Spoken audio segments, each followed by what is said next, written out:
हाय जी, welcome to studio again. नाजरीन, आपने देखा बैंकिंग का तजुर्बा तो रहा ही रहा, लेकिन रिटेल सेक्टर का जो तजुर्बा रहा, पहले रॉयल्टी प्रोग्राम को आपने इंट्रोड्यूस करा। आपने न सिर्फ रॉयल्टी प्रोग्राम को इंट्रोड्यूस करा, बल्कि काफी इन डेप्थ मार्केट एनालिसिस की वजह से एनालाइज कर इन्होंने मैन्युफैक्चरर्स की भी एक तरह से हेल्प की है, और इसमें ई कॉमर्स का भी बहरहाल नुमाया रोल रहा। चलिए आगे बढ़ते हैं और कुछ और सवाल पूछते हैं नाहिद से, जिसे कि apart from your routine professional career you have been doing social activity, so would you please tell how it goes with you. ये क्या है कि इंडिया में भी ये है, आपका ऑफिस इस चीज का एग्जाम्पल है। After you make yourself a very prominent person, you should always do some philanthropy. तो अपने जो लोग रहते हैं उनकी मदद कैसा करना चाहिए, क्योंकि जो लोग आगे बढ़ जाते हैं अगर वो दूसरों को आगे बढ़ने का मौका दें तो मेरी शुरू से यही आदत रही। जब मैं कॉर्पोरेट में भी थी तो जितना हो सकता अपने लोगों को मदद करती थी। अब ये हम करते हैं कि जैसा अमेरिकन कैंसर सोसाइटी है, वो लोग एक नया प्रोग्राम शुरू करें इंडिया में, जिसमें they trying to tackle women's breast cancer. तो क्योंकि हम लोग जो एनालिसिस करें उसमें इंडिया में 10 लोगों को अगर कैंसर होता तो 8 मर जाते हैं उसकी वजह से, क्योंकि जब तक इतनी आला एज नहीं थे। तो ऐसे कई ऐसे चैरिटी ऑर्गेनाइजेशन हैं। आप यहाँ के लोग समझते होंगे कि इंडिया में वहाँ अमेरिका में अब्यूज नहीं होती। जो लोग यहाँ से आते हैं पढ़ लिख के भी जाहिर रहते हैं बात लोग, तो रेजिडेंशियल वायलेंस देयर आल्सो। तो वहाँ पे एक रक्षा ऑर्गेनाइजेशन है, हेल्प अमेरिकन कैंसर सोसाइटी। तो ऐसे कई ऑर्गेनाइजेशन हैं जिसमें मैं कोशिश करती हूँ कि वापस देना कुछ हमसे, हम जो जिस कंट्री से जो पाए, खासतौर से हैदराबाद से, try my best to give it back. Hyderabad में दादा के नाम से, सबके नाम से भी फंड है, वो भी लॉट ऑफ नाहिद जी, अगर आप जरा सा हमें बताएं कि क्या चीज ऐसी आप में थी कि जो इंस्पायर करी कि आपने एक गैर मुल्क में रहकर इतना आला मेयार पे अपने आप को पेश किया। ये तो देखिए आपके हमारा वैसे तो काफी पूरा खानदान ही काफी एजुकेटेड है। मेरे दादा साहब federal civil chief justice in Hyderabad and head ministries, and my mother was the first senior Cambridge honors student. So was my father. My father was a learned written तो एजुकेशन की हद से ये था कि हमारे वालिद साहब हमेशा भाइयों बहनों में कंपटीशन करते थे देखने के लिए who's the best। तो उसका नतीजा ये हुआ कि हम लोग 9 brothers and sisters हैं, सब बाहर हैं माशाल्लाह। They're all highly educated and everybody is somebody। तो वो उसकी कुछ तो वो जस्तुजी थी खानदान में बताने लगा। एक चीफ जस्टिस रिटायर्ड, उनकी पोतरी, और एक ऐसे कंडीसिव फैमिली जो highly educated in Hyderabad has given a bright lady to the world in the United States. She has formed an exemplary example to the new world. So मैं जानना चाहूंगा नाहिद जी से कि आप अगर हमें ये बताएं कि कैसा आप प्रभावित करना चाहती हैं हमारे यंग गर्ल्स को या यंग वुमेन को हैदराबाद में या फिर हिंदुस्तान लेवल पर। ये एक ऐसा सिचुएशन है जो मैं समझती हूँ न सिर्फ औरत बल्कि हर बच्चे के, एक तो इंसान को अंदर से जिस्तजू होना चाहिए आगे बढ़ने, क्योंकि अगर आप में ये जिस्तजू है तो आपके लिए कहीं भी कोई भी मुल्क में कोई भी जगह पर आपको अपॉर्चुनिटी है। क्योंकि जिस इंसान में जिस्तजू नहीं, मैं भी काफी बच्चों को यहाँ पे भी हेल्प करती हूँ, यूएस में मैं देखती हूँ। बास बच्चे ये समझते हैं कि जस्ट बिकॉज आप में माइनॉरिटी, हमारे पास तो माइनॉरिटी कब कुछ चलता है, क्योंकि आप मुसलमान हो, हिंदू हो, इंडिया से हो, आपका रंग अलग है तो आप माइनॉरिटी है। यहाँ पर भी ये है कि मैं देखती हूँ हमारे जो रिश्तेदार जो अखारिब है, हमारे ससुराल के जो लोग हैं, जिन बच्चों में जो है उनको कहीं ना कहीं मिल ही जाती है नौकरी, वो आगे बढ़ जाते हैं। लेकिन बहुत सारे बच्चों का आजकल ये खासकर से लड़कों का मैं देखती हूँ कि ये है कि मुझे कुछ न कुछ ऐसी मिलना चाहिए क्योंकि मैं फलाना का बेटा हूँ या फलाना की बेटी हूँ। तो ऐसा तो कोई भी दुनिया में नहीं मिलता। In the business world you have to establish yourself and prove that you are highly. अगर एजुकेशन नहीं भी है तो कई ऐसे एंटरप्रेन्योर्स हैं, बिल गेट्स को खुद देख लीजिए, he never studied, he was a high school drop out, but see who he is today.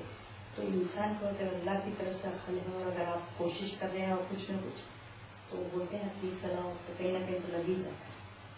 तो यहाँ की लड़कियों के लिए मैं खासतौर से ये बोलूँगी, बहुत सारे बच्चे डरते हैं और ये खासतौर से औरतों की फितरत होती है, they accept blame and they don't need।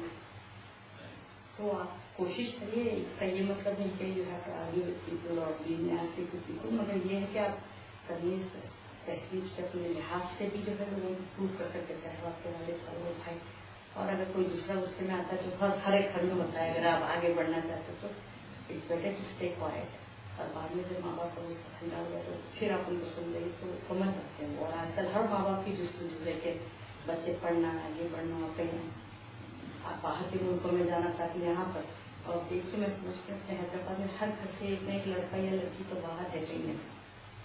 तो मेरी तो एंड ख्वाहिश ये कि अगर लड़कियां ऐसे जो सियासत वाले भी काफी मदद करते हैं, लेकिन हैं कई ऑर्गेनाइजेशंस, फॉरेन ऑर्गेनाइजेशंस भी जो मदद करते हैं और आजकल तो ये 9/11 के बाद से और अफगानिस्तान और ईरान के बाद से इन लोगों को भी काफी मालूमात हो गए हैं, खासतौर से मुस्लिम मौतों के बाद।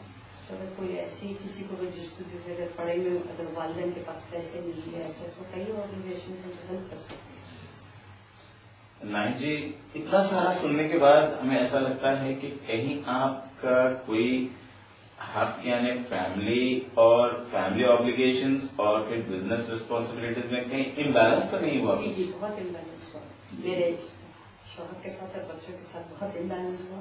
इसलिए कि मैं सारा वक्त डेडिकेटेड रहती थी, because I was always had such challenging projects, मगर बिना मेरे शौहर के सपोर्ट के मैं कभी भी इतना नहीं कर सकती। Was your husband supportive? Very supportive, not only for my education but to this day.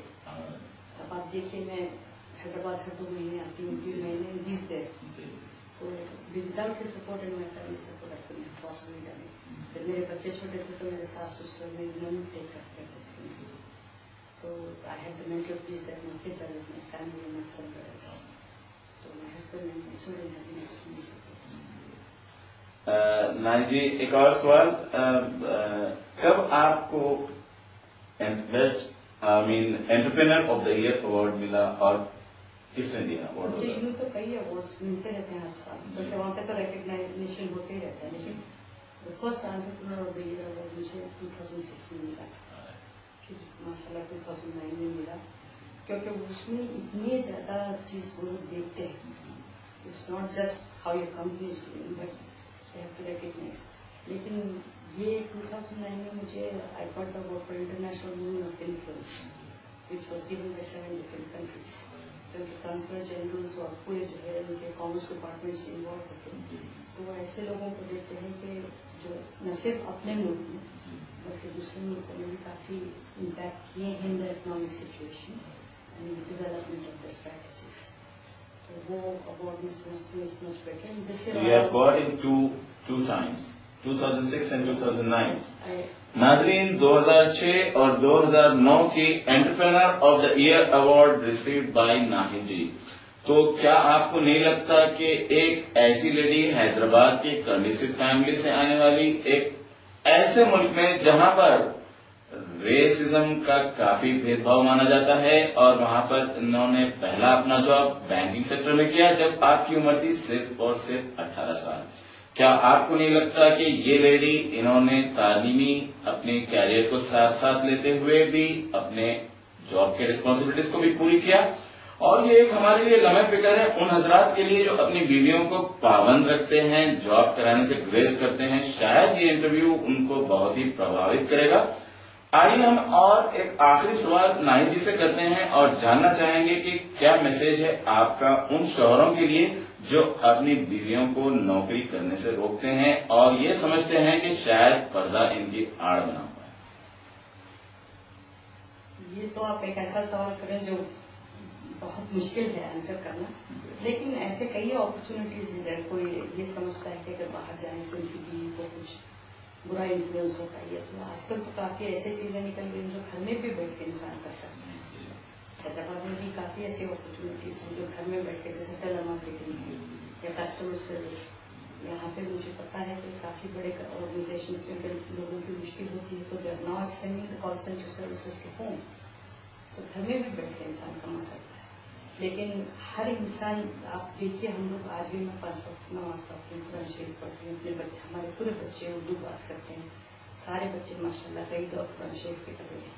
तो मैं ये समझती हूँ कि अगर बीवी अक्लमंद है और समझ सकती है कि इस्लाम क्या है, क्योंकि हम कोई भी मुल्क में, चाहे वो मैं हो या कोई भी हो, पहले इस्लाम की अहमियत और इस्लाम में क्या इजाजत है और क्या। इस पर से मैं आपको जोक सुनाती हूँ कि पहले शुरू जब मैं काम करने लगी अमेरिका में, तो हमारे शोहर भी मुझसे ये रिक्वेस्ट करके अमेरिकन कपड़े क्यों पहन के जाना चाहती है, आप सलवार कमीज क्यों नहीं पहन के जाती? मैं जरूर सलवार कमीज पहन के जाऊंगी, लेकिन सलवार कमीज पहनने से ये होता है कि जो नहीं देखने वाला वो भी पलट के देखिए। और मैं जब काम करती थी, जब तो इतना काम था, आजकल तो काफी इंडियन लोग हो गए, तो लोगों को पता चल गया सलवार कमीज क्या है, साड़ी क्या है। और ज्यादातर मुसलमान, हम लोग तो साड़ी नहीं पहनते थे क्योंकि नजर आता है, तो मैं शर्ट सलवार पहन के जाती थी, तो जो फ्लोर पे लोग मुझे नहीं भी जानते थे वो आके देखते थे, वाह वाह कितनी अच्छी कपड़े। तो इसमें तो पर्दे का पूरा खत्म हो गया, जिस मकसद से हम चाहे थे पहनना वो मकसद खत्म हो गया। क्योंकि मैं अपने शौक को ये समझे थे, अगर मैं सूट पहनूं जिसका जैकेट यहाँ तक जमा होता है, तो भी इस्लामिक से अपने पर्दे में घूमना, और लोग देखते भी नहीं क्योंकि it's natural thing for them, looking at people all day long that are wearing suits. लेकिन आज भी आप यकीन मानिए, अगर मैं सलवार कमीज पहन के कोई पार्टी में, तो हर कोई आके जाता देख कितना खूबसूरत ड्रेस है, this is much more nicer than US dresses, oh my God you look so nice, ऐसे बोलते। तो उसमें पर्दे का फिर खत्म हो जाता पर्दा करने। तो अगर लोग चाहते हैं, अगर जो शौक है ऐसे समझते हैं कि मेरी बीवी के बाहर जाने से या वो, तो ऐसी कोई बात नहीं है। अगर बीवी अगर अच्छी मुसलमान लड़की है या औरत है, तो उनको लिहाज रहना चाहिए। इंसान की शर्म उसकी आंख में होती है, लिबास में। अगर आप किसी को मौका नहीं दो बात करने का, तो कोई, मैं जिंदगी में आज तक किसी मर्द से हाथ नहीं मिला। हालांकि अमेरिका में दिन रात होता है हाथ आगे बढ़ा देते हैं, मैं उनको बोलती हूँ मुसलमान में हाथ नहीं मिला सकती, तो वो रेस्पेक्ट करते हैं उस चीज को। कभी पार्टी में साथ मत होकर बाहर नहीं जाती, क्योंकि they know my religion they will allow it, and I have many in my organisation that do that for that purpose, they will go out and तो ऐसा नहीं है कि आप अपनी हुदूद में रहकर भी काम कर सकते हैं। तो नानी जी, मैं आपका बेहद शुक्रिया अदा करता हूं कि आपने अपनी गुनागो मसरूफियत के बावजूद भी हमारे स्टूडियो में आकर हमारे नाजरीन को एक बेहतरीन इंटरव्यू से नवाजा। हम आपका शुक्रिया अदा करते हैं। आपका बेहद शुक्रिया। नाजरीन, मैं आपको बता दूं कि एक ऐसी लेडी, क्या आप इससे इंस्पायर नहीं होते जो अपना कैरियर 18 साल की उम्र में होते होते फॉर्च्यून 500 कंपनीज, फिर अपनी खुद की कंपनी को स्टैब्लिश करना, उसके अलावा social work, American cancer society से लेकर और दीगर चीजें करना, ये सारी चीजें, क्या आपको नहीं लगता कि आपके बच्चे भी इसी तरह प्रभावित हो सकते हैं, इसी तरह प्रोग्रेस एंड डेवलप हो सकते हैं अगर आप इनको मौका दें? तो keep watching Siyasat.com, will be right back with new programme. Thank you.